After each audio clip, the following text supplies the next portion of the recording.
Now, don't forget that nice wrist movement we've been practicing, squeaked Professor Flitwick, perched on top of his pile of books as usual. Swish and flick, remember, swish and flick. And saying the magic words properly is very important, too. Never forget Wizard Barufio, who said his S instead of F, and found himself on the floor with a buffalo on his chest. It was very difficult. Harry and Seamus swished and flicked, but the feather they were supposed to be sending skyward just lay on the desktop. Seamus got so impatient that he prodded it with his wand and set fire to it. Harry had to put it out with his hat. Ron, at the next table, wasn't having much more luck. "Wingardium Leviosa!" he shouted, waving his long arms like a windmill. "You're saying it wrong," Harry heard Hermione snap. "It's Wingardium Leviosa," making the gar nice and long. "You do it then, if you're so clever," Ron snarled. Hermione rolled up the sleeves of her gown, flicked her wand, and said, "Wingardium Leviosa!" The feather rose off the desk and hovered about 4 feet above their heads. "Oh, well done!" cried Professor Flitwick, clapping.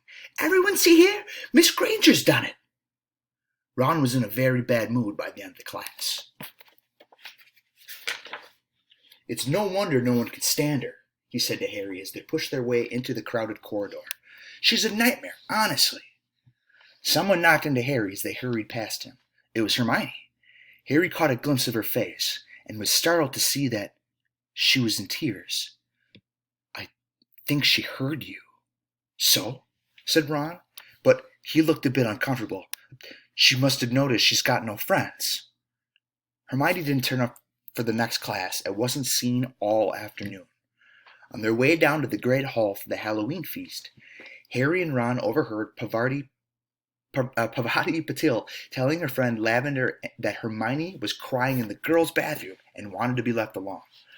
Ron looked still more awkward at this, but a moment later they had entered the Great Hall, where the Halloween decorations put Hermione out of their minds.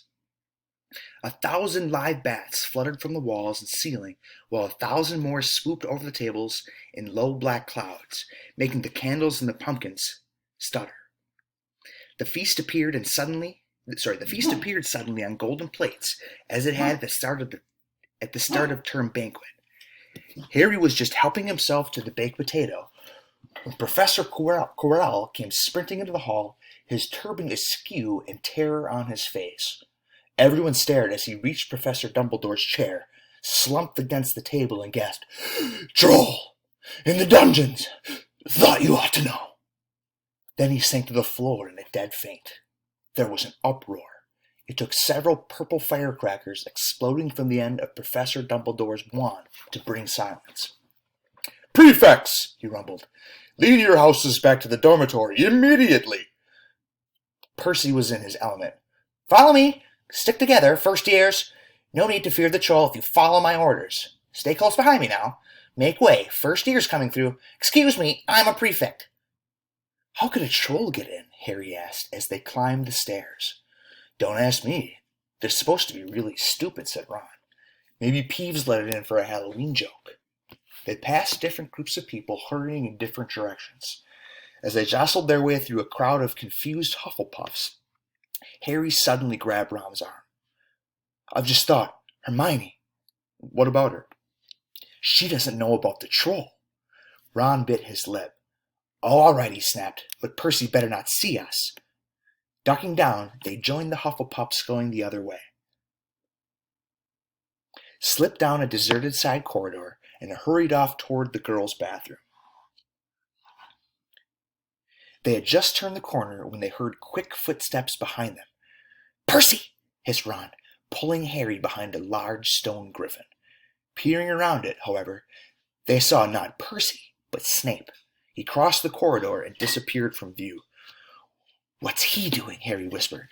"Why isn't he down in the dungeons with the rest of the teachers? Search me."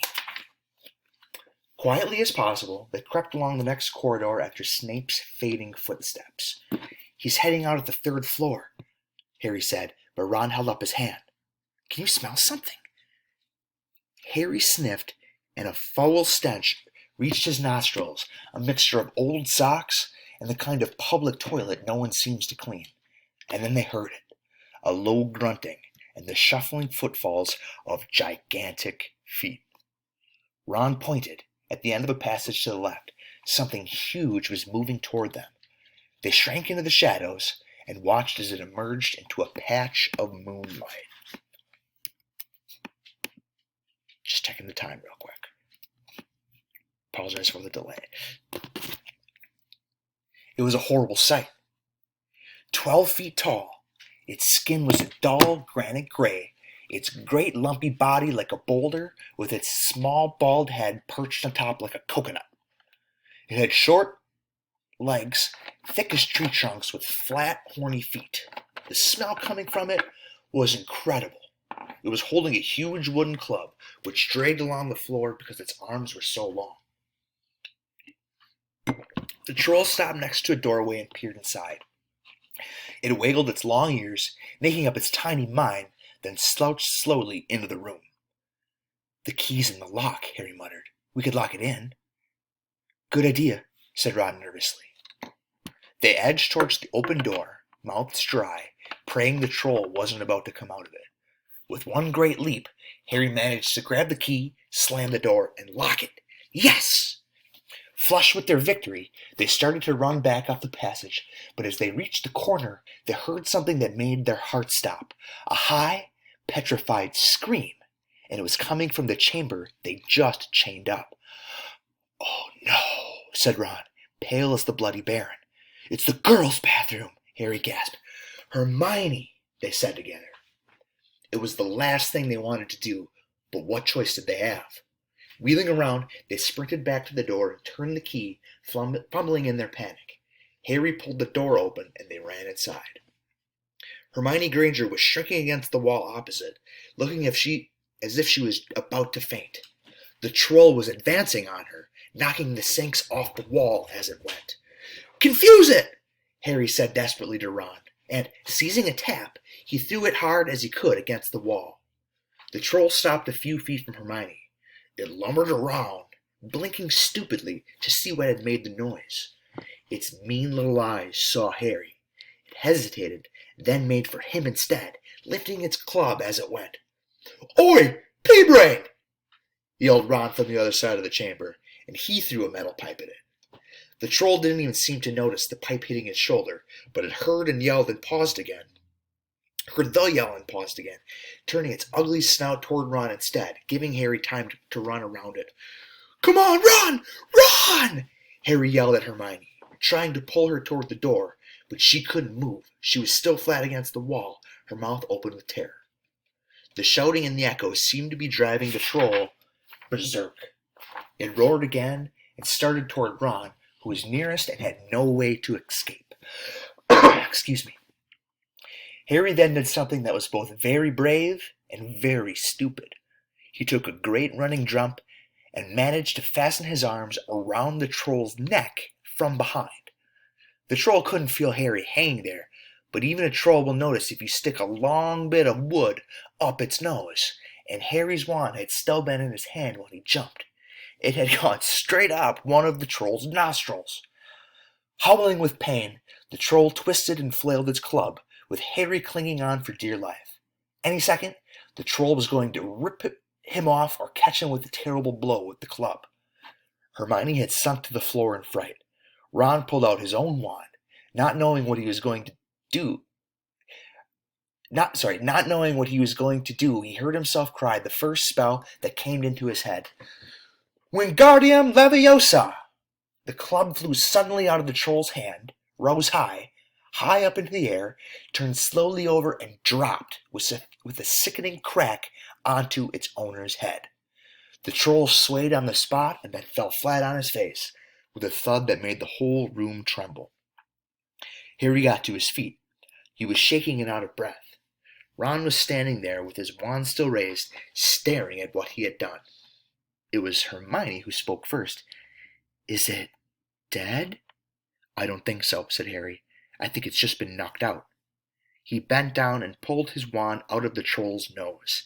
It was covered in what looked like lumpy gray glue. Ugh, troll boogers. He wiped it on the troll's trousers.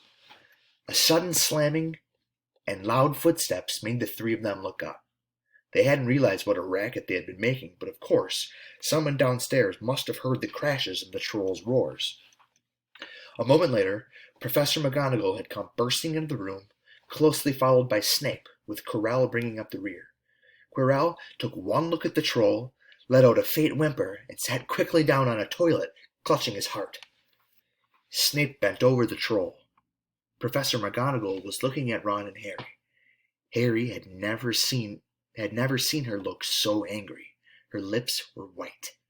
Hopes of winning 50 points for Gryffindor faded quickly from Harry's mind. "What on earth were you thinking of?" said Professor McGonagall with cold fury in her voice. Harry looked at Ron, who was still standing with his wand in the air. "You're lucky you weren't killed. Why aren't you in your dormitory?" Snape gave Harry a swift, piercing look. Harry looked at the floor. He wished Ron would put his wand down. Then a small voice came out of the shadows. "Please, Professor McGonagall, they were looking for me." "Miss Granger!" Hermione had managed to get to her feet at last. "I went looking for the troll because I thought I could deal with it on my own. Because I've read all about them." Ron dropped his wand. Hermione Granger telling a downright lie to a teacher? "If they hadn't found me, I'd be dead now."